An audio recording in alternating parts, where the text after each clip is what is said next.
there was a village named Manigandan village. In that village, there was a king named Suryavarman. He was a very exceptional and honorable king that served the people with his utmost wisdom and knowledge. He was an individual that would always listen to his faithful and knowledgeable minister. One day he looks at his minister and says like this. Minister, I am about to go to hunt in the forest. Have you done the required preparations for it, Minister? I have done all the preparations, my king. Our doctor's son, Muralidharan, will accompany you in the journey. Good, Minister. I am glad to see your enthusiasm in helping me prepare for my journey. I am very happy for it, Minister. This is the right way to see how our youngsters are very talented in our nation. The next day morning, the king Suryavarman then left to hunt in the forest along with the doctor's son Muralidharan. Muralidharan is a very strong and intelligent individual. While they both were on the way to hunt an animal in the jungle, they decided to take a small break and regenerate themselves. Then the king Suryavarman said this to Muralidharan. What are the world is going on today? I am not able to find a single animal. Let me take some rest here. And why don't you go and find some fruits for us to eat? I'll take rest here. I shall do that, my king. I shall go and bring the fruits that you want. Why don't you take some rest over here? As Muralidharan left the king Suryavarman in the search of food, the king Suryavarman started to take rest with the things on his side. After about 30 minutes, as he heard a noise, he woke up. While he looked around, he saw a rhinoceros charging towards him. The king realized that he does not have any of his weapons beside him, and he was absolutely worried about what he might do in this situation. The rhinoceros was coming towards him in full speed. At that time, Muralidharan gets an idea and grabs a huge wooden log and tosses it towards the rhinoceros horn. The wooden log impales the rhinoceros horn, which makes the rhinoceros slow down and eventually fall down on the ground due to heavy weight of the log in its horns. The king looks at his achievement of Muralidharan and he is absolutely glad. The king looks at Muralidharan and says like this. Amazing. Come on, you have done a wonderful job. Thank you so much for saving my life. As the rhinoceros was coming towards me and I did not have any weapon, I did not know what to do. You came at the right time and saved me. My king, when I come out, I saw the rhinoceros charging towards you. Even I do not know what to do. Because the rhinoceros had a thick skin, I knew that I wouldn't be able to stab it or kill it with my knives. Therefore, I took a wooden log and threw it towards its horns and I impaled it. The wooden log held the horns down, which held the rhinoceros down. That is the reason why he is unable to get up. Whatever it might be, Muralidharan, I approve and appreciate your talent. Come on, let us go back to the palace now, okay? Come on. Meanwhile, the king Suryavarman was impressed with Muralidharan's intelligence and skills. And then both the king and Muralidharan leave the forest to go to the palace. Once the king reaches the palace, he then says this to the minister. The man you sent with me yesterday was a very strong and intelligent individual. I am so glad to have him on my side. Yes, my king, he is the son of our doctor. But my king, you have gone with several young men that work in our palace before. But what makes you think that this man is any different from them? The boys that I went, but they were inefficient. They did not know enough about the forest or have enough knowledge but how to deal with any of the trouble.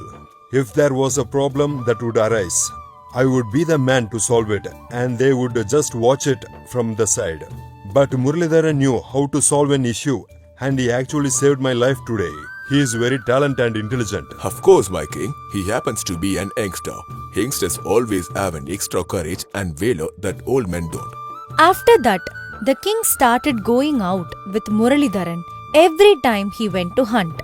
Every time, Muralidharan would surprise him with new qualities and attributes that he had.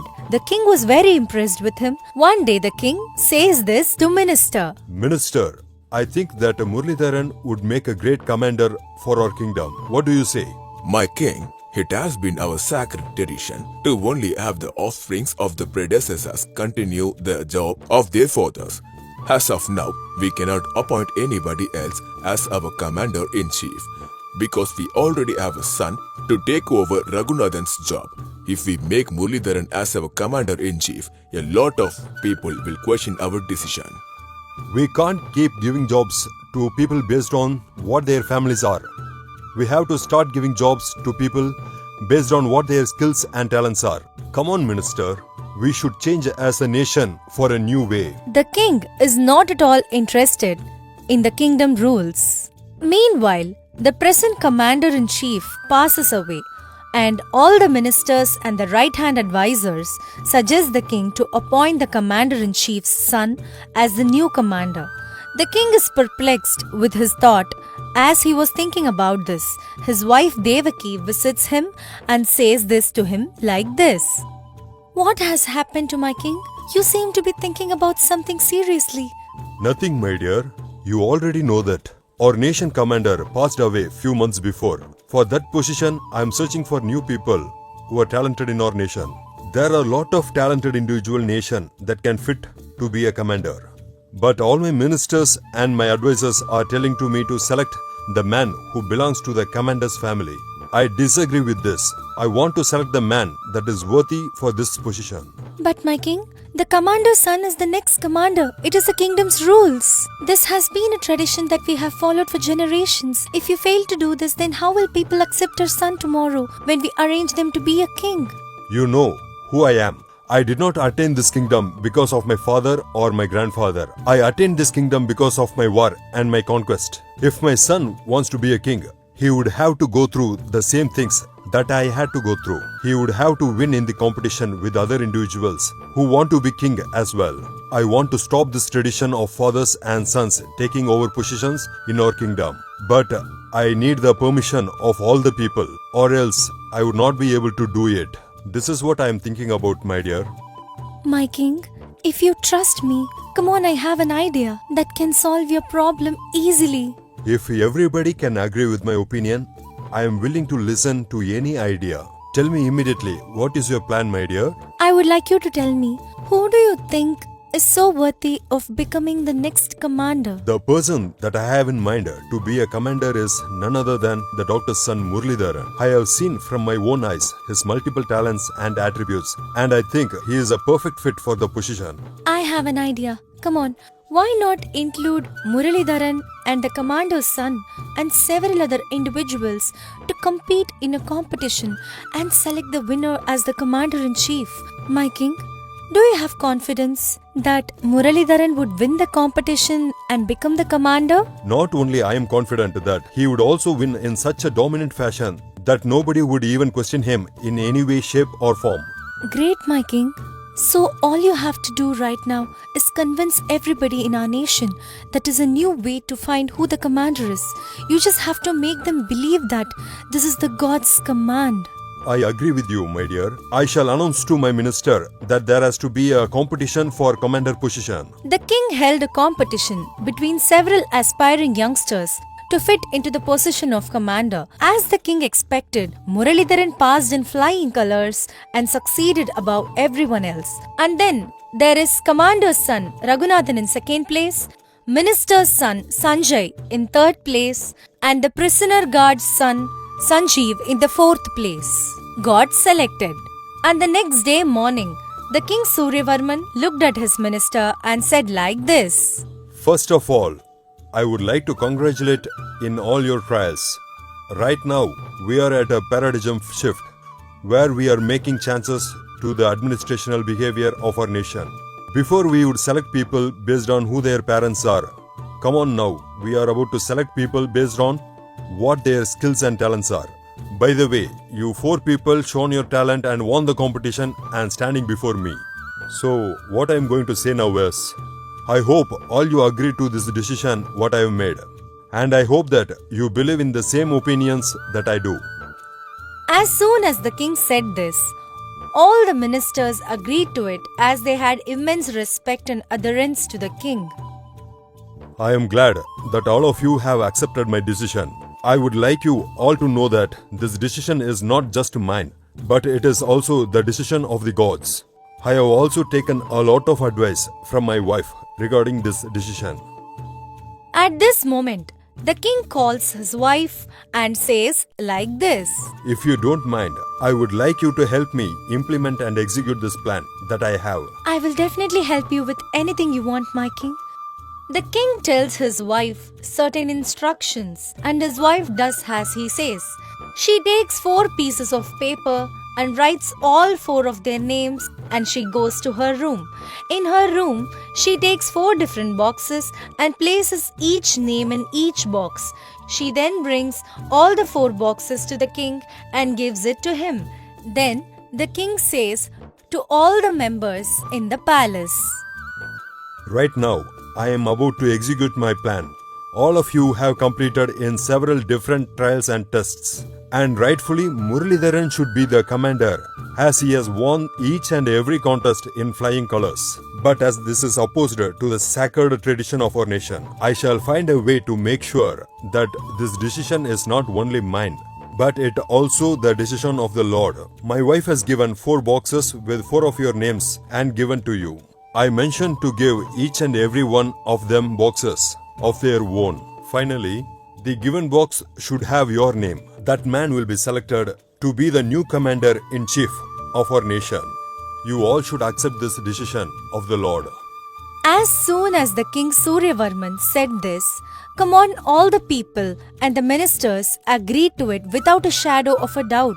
His wife Devaki takes 4 boxes and puts in front of him. The king picks 1 box and says like this. That box belongs to the son of our previous commander. Give the box to him and let him have it. Queen Devaki, take the next box. Similar to that, the king proceeds to give each and every one of them boxes of their own. Not knowing what name is written in each box, he hands over the second box to the son of the prison guard and he hands the third box to the son of the treasurer and the last box was given to Muralidharan. I do not know which box contains what name. Therefore, I have let this decision of mine to be the decision of God. I have given you each and every box just like I have promised before. But I don't know which one of you have I predicted correctly. My king, I have a question. What is your prediction is right and what if everybody has gotten the box which matches their name? The question that you're asking me is great. Whoever is getting the box that matches their name shall compete again in another competition. Are you okay, Minister? This idea is a very splendid one, my king. Youngsters, I would like to open the boxes yourself now. If your name is matching, I would like you to come forward. If it isn't, you will be disqualified from the competition. Come on, are you ready now? Then the king says all the 4 members to check that their names are present in the boxes or not. As all the youngsters were opening their box, the name matched. The entire palace was filled with excitement and interest. After a while, it was soon realized that Muralidharan was the only man whose box matched his name. Muralidharan and goes to king with his name in his hand and says like this. My king, the name is written in my box. I am glad, Muralidharan. What about the others? What is written in your box? But for the other youngsters, all their boxes did not carry their respective names. Each box had mismatched each name for the other youngsters. As per the rules, all the youngsters were disqualified from the competition and Muralidharan was selected to be the commander-in-chief. Congratulations. I believe that this choice is nothing but the God's choice. He is a very talented man and I am glad to have him as my new commander. After a while, the king selects Muralidharan as the commander-in-chief and he congratulates him in front of everybody in the palace. Muralidharan is really glad that he has been selected as the commander-in-chief. The next day, Muralidharan visits the king and says like this. My king, thank you so much for giving me this position. You are wrong. I did not select you. Come on, you have earned this right to be the commander-in-chief. It is your talent and your expertise that are won the competition and made you a commander. As your region as commander will stop this culture that we have in our nation. But my king, I have a question. I won all the competitions because of my talent and skill, but I do not know how I won the competition which had those boxes. I still confused. That is quite simple. That was the idea of my wife. I knew that selecting a person that did not have a family that had a particular job would be a very controversial one.